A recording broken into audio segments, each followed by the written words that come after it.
Welcome back to 40 Frames Ago, the show where I rewind the clock exactly 40 years to revisit the movies that filled theaters, shaped pop culture, and sometimes got left in the dust.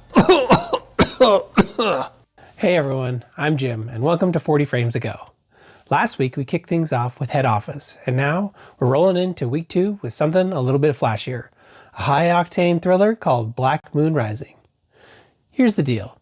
Each week we look back on what's happening at the box office exactly 40 years ago, spotlight one film from that week, and break it down. Cast, crew, soundtrack, even the physical release. Then I'll share my own thoughts after revisiting it. So buckle up, because this week's pick is all about fast cars, shady corporations, and a script with John Carpenter's fingerprints all over it. Let's rewind to the second week of 1986.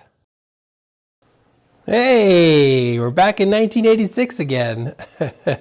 We're outside the theater, taking a look at the marquee, seeing what greeted moviegoers. Rocky IV still dominating, Out of Africa, and The Color Purple still holding strong. But tucked up into this lineup, there's a new movie. Black Moon Rising. A film that promised speed, suspense, and a futuristic car that looked like it drove straight out of a comic book. Let's jump over to the computer and take a look at the box office numbers. Alright, as you can see, Out of Africa dethroned Rocky IV, finally taking it down. And it becomes the #1 movie at the box office after 4 weeks of climbing the charts. You can also see that Jewel of the Nile pushes it up a spot from 4th to 3rd, and The Color Purple continues to climb, now in 4th place, coming up 2 spots from 6th. One of my favorite movies, Back to the Future, is still making money. Now climbing up again, up into 9th place. It lost 46 theaters, but still made $1.6 million. The movie we reviewed last week, Head Office, dropped from 10th place to 13th place. This will be its last week at the charts, unfortunately, only surviving the 2-week sit at the box office. It finished with $3.4 million. It had a reported budget of $9 to $12 million, so it's safe to say that this one was a box office dud. Black Moon Rising didn't exactly set the box office on fire. It opened modestly in 7th place. This was the only new movie this week, so that's why I chose it. And that's kind of the fun part of this project, is rediscovering films that might have slipped through the cracks.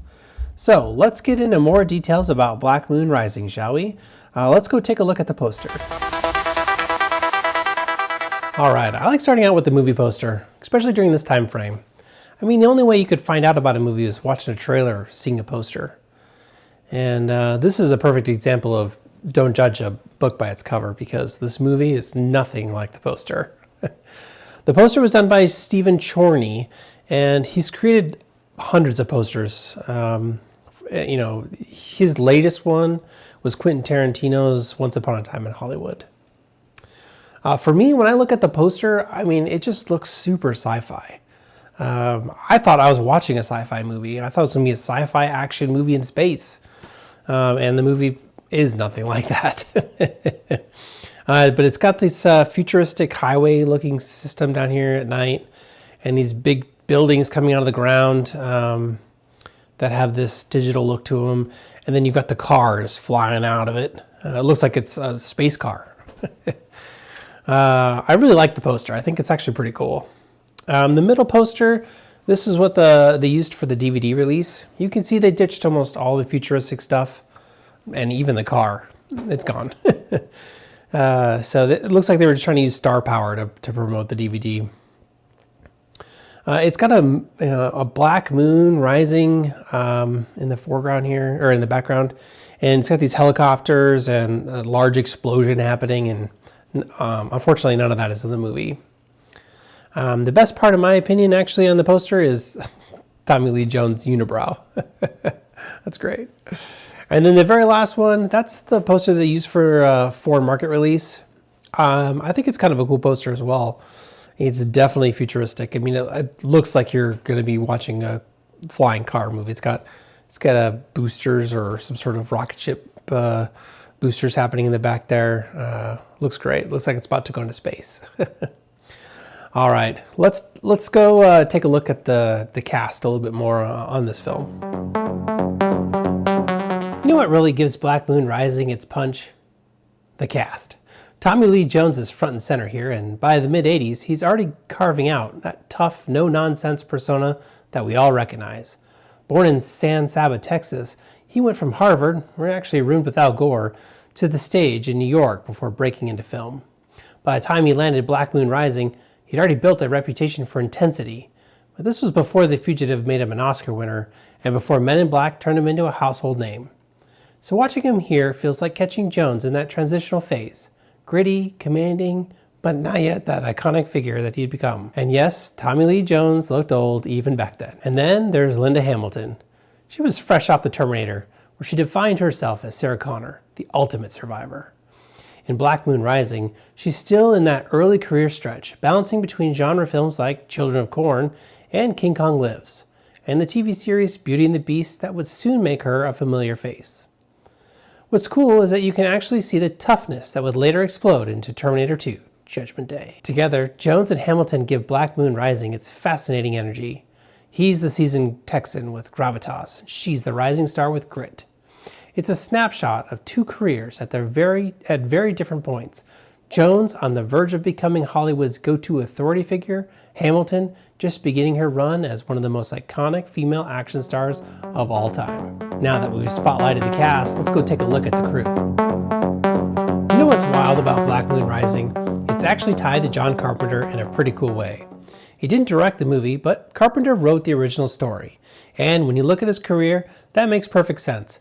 Born in Carthage, New York in 1948, Carpenter grew up steeped in music and movies. His dad was a music professor, and he carried that mix of sound and cinema into everything he did. By the time the mid-80s rolled around, Carpenter had already changed the game with Halloween, Escape from New York, and The Thing. He was the guy redefining horror and sci-fi with low budgets, sharp ideas, and those unforgettable synth scores he composed himself. So, when Black Moon Rising came out in 1986, it was like catching Carpenter's fingerprints on a project he didn't direct, but still influenced. The movie's mix of futuristic tech and gritty action feels right in line with his sensibilities. After that, Carpenter kept rolling with films like They Live and In the Mouth of Madness, cementing his reputation as a master of genre filmmaking. The guy behind the camera, Harley Cokeless, has a pretty unusual career path. He's actually American, born in Chicago, but he made his name working in Britain after studying at the London Film School. Before diving into action thrillers, he was directing documentaries, even adapting J.G. Ballard's Crash back in the early 70s. So he wasn't afraid of edgy material right from the start. By the time he got to Black Moon Rising, he'd already done Battle Truck, a post-apocalyptic road movie shot in New Zealand. And after Black Moon Rising, he didn't just stick to films, he moved into television, directing episodes of Hercules, The Legendary Journeys, and Xena Warrior Princess. So if you grew up with those shows in the 90s, you've probably seen his work without even realizing it. And then there's the music, because you can't talk about Black Moon Rising without mentioning Lalo Schifrin. He's one of those names that instantly elevates a film. Born in Buenos Aires in 1932, Schifrin trained as a classical pianist before heading to Paris to study at the conservatory. What really set him apart was how he blended jazz with orchestral scoring. By the time the 1960s rolled around, he was in Hollywood, and suddenly his fingerprints were everywhere, most famously on the Mission Impossible theme, which is still one of the coolest TV themes ever written. By the mid-80s, Schifrin was already a legend, having scored films like Bullet with that iconic car chase, Dirty Harry, and Enter the Dragon. So when it came to the score for Black Moon Rising, he brought that same mix of tension, groove, and cinematic flair. His music gives that film a pulse that feels both slick and dangerous. Perfect for a story about a futuristic car and corporate espionage. After Black Moon Rising, Schifrin kept composing for film and television, but also leaned into concert works like jazz albums, showing off just how versatile he was. He even picked up multiple Grammy Awards and an honorary Oscar later in his life, cementing his place as one of the greats. Alright, enough talking about cast and crew. Let's go check out the trailer.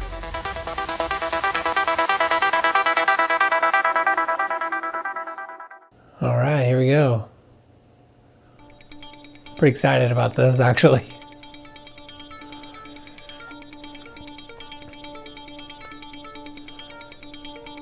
Meet Sam Quint.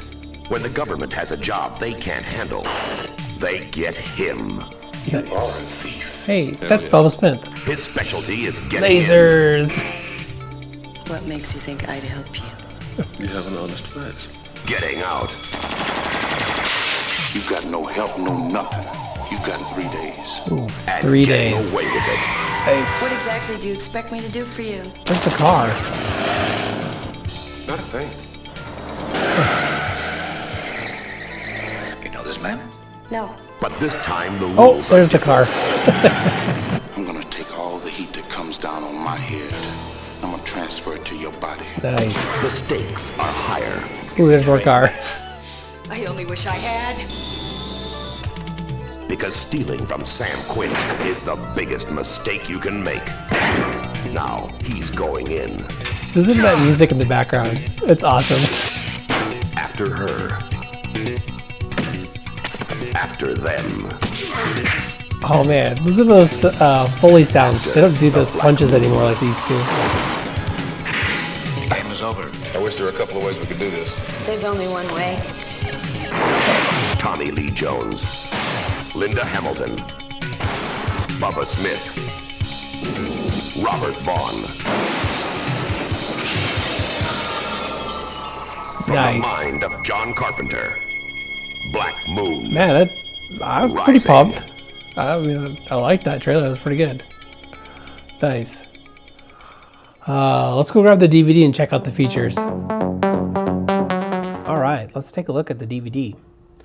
I haven't even opened it yet. Black Moon Rising isn't just another forgotten 80s flick. It had a few runs on home video, but Arrow Video finally gave it its proper treatment with this special edition Blu-ray. You get a fresh 2K restoration in 1080p. It's a DTS HD 5.1 track and packed with extras.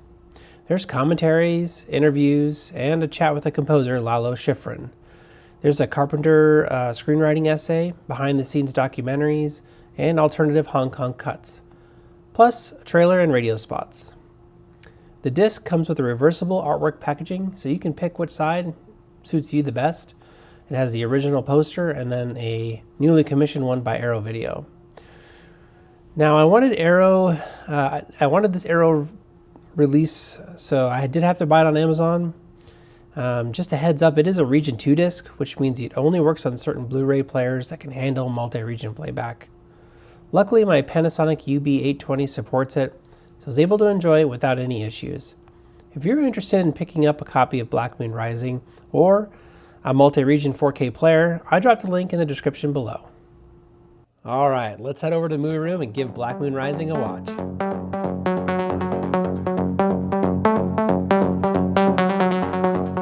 So, after watching Black Moon Rising on Blu-ray, I have to say the picture quality surprised me, especially after watching last week's movie, Head Office. It's a night and day difference in quality. It's a direct 2K transfer, so yeah, you still get those old school film artifacts, the scratches, the dust, even the occasional hair, but it looks crisp overall. First impressions of the movie? When Linda showed up, I thought, dude, what's up with that hair? That is something. Thankfully, it was just a wig. Crisis averted. And Tommy Lee Jones, that unibrow deserves its own credit roll. Seriously. But here's the thing. I actually loved his costume. It's the perfect rugged, no-nonsense action guy look. Simple, practical, and totally fitting. The tech in this movie is pure 80s spy fantasy.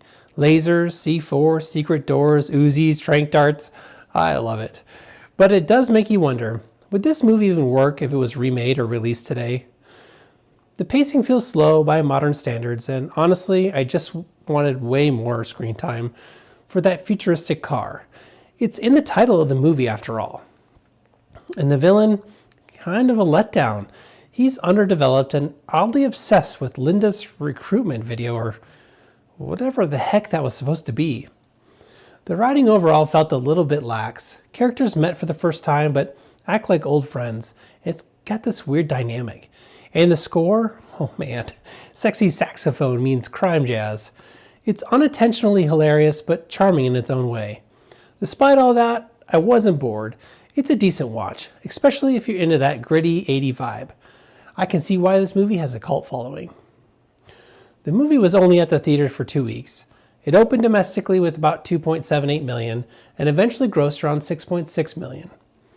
It had a reported budget of $3 million. Not blockbuster numbers, but pretty solid for a mid-80s crime thriller. For the DVD extras, I did grab the UK Arrow released Blu-ray. And they don't disappoint. I mean, it's chock full of extras. I did skip the commentaries this time, but I did watch everything else. And the featurette on hydrogen tech was pretty fascinating. They were working on this stuff decades ago, and here we are 40 years later still waiting for it to catch on. They made it sound so easy to convert a car to hydrogen, and I'm surprised it just hasn't become mainstream. Flashback fact. John Carpenter wrote this about the time he made Escape from New York. In interviews, he confessed he's never seen the film. All right, that's it for Black Moon Rising. Next week, we're diving into Iron Eagle. That's right, the teen fighter jet fantasy that tried to capture the Top Gun energy before Top Gun was even a thing. It's a wild mix of military action, teenage rebellion, and a soundtrack that screams 1986. So strap in, because week 3 is going to take us from futuristic cars to fighter jets. Well, that's a wrap on our journey back to the second week of 1986. Drop your thoughts on the movie down in the comments. Did you catch it back in the day, or are you discovering it for the first time now? I'd love to hear your take. And until next time, I'll see you in the rewind.